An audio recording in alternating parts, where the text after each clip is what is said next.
कुत्तों की 7 ऐसी खतरनाक नस्लें जिन्हें कभी भी घर में नहीं पालना चाहिए। अगर आपको लगता है कि हर कुत्ता वफादार होता है तो ये लिस्ट आपकी सोच बदल देगी। Number 7, Alaskan malamute. ये देखने में वुल्फ जैसे लगते हैं और स्लेज खींचने के लिए बनाए गए थे। इनका स्टेमिना, ताकत और ऊर्जा लेवल बहुत ज्यादा होता है, लेकिन अगर इन्हें टाइम पर एक्सरसाइज ना मिले या ट्रेनिंग ठीक से ना हो तो ये चिड़चिड़े और गुस्सैल हो सकते हैं। ये अक्सर छोटे जानवरों को शिकार समझकर उन पर झपट पड़ते हैं। कई केसों में ये बच्चों के लिए भी खतरा साबित हुए हैं। इनकी हाई प्रीडेटरी ड्राइव और वॉचडॉग नेचर इन्हें अनस्टेबल बना सकता है, इसलिए अगर आपके पास इनको संभालने का एक्सपीरियंस नहीं है तो बेहतर होगा इन्हें घर से दूर ही रखें।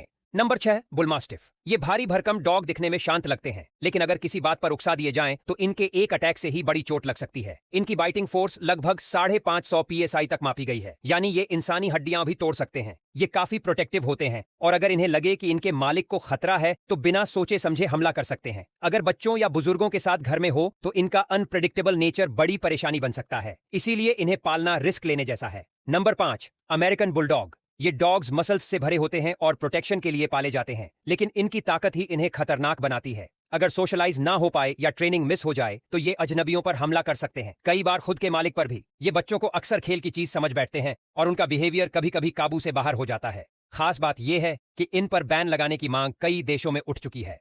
Number 4, German shepherd. इन्हें सबसे वफादार और इंटेलिजेंट डॉग्स में गिना जाता है, लेकिन इनका गुस्सा भी उतना ही तेज होता है। जब तक इन्हें सही ट्रेनिंग ना मिले ये अजनबियों को दुश्मन समझ सकते हैं। ये कई बार बच्चों या छोटे जानवरों के लिए भी जानलेवा हो जाते हैं, खासकर अगर इन्हें एक बार ट्रिगर कर दिया जाए तो इनका एग्रेशन काबू में लाना मुश्किल होता है। ये पुलिस और आर्मी में इस्तेमाल होते हैं, लेकिन एक आम घर के लिए ये हमेशा सुरक्षित नहीं माने जाते, इसलिए पालने से पहले 10 बार सोचिए। Number 3, Rottweiler. रॉटवीलर अपने टेरिटरी और मालिक के लिए जान तक देने को तैयार रहते हैं, लेकिन यही वफादारी अक्सर खतरनाक रूप ले लेती है। ये नस्ल बिना वार्निंग के अटैक कर सकती है और रिसर्च के मुताबिक अमेरिका में जितनी डॉग अटैक से मौतें हुई हैं उनमें करीब 15% सिर्फ रॉटवीलर के कारण हुई। ये बच्चों या अजनबियों को खतरा मानकर हमला कर सकते हैं। कई देशों में इसे पालने पर सख्त नियम है।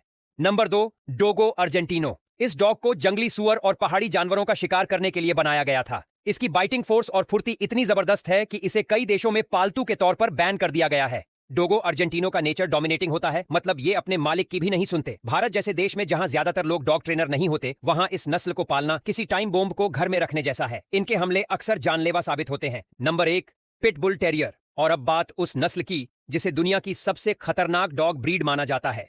अमेरिकी डाटा के अनुसार डॉग अटैक से हुई कुल मौतों में से 60% से ज्यादा पिटबुल्स के कारण हुई हैं। ये नस्ल बहुत स्ट्रांग, एग्रेसिव और लड़ाई के लिए ब्रीड की गई है। जब ये किसी पर अटैक करते हैं तो पकड़ छोड़ना इनके नेचर में नहीं होता। कई देशों में ये पूरी तरह से बैन है। ये डॉग चाहे जितना भी ट्रेंड हो, अगर एक बार ट्रिगर हो गया तो किसी को भी नुकसान पहुंचा सकता है।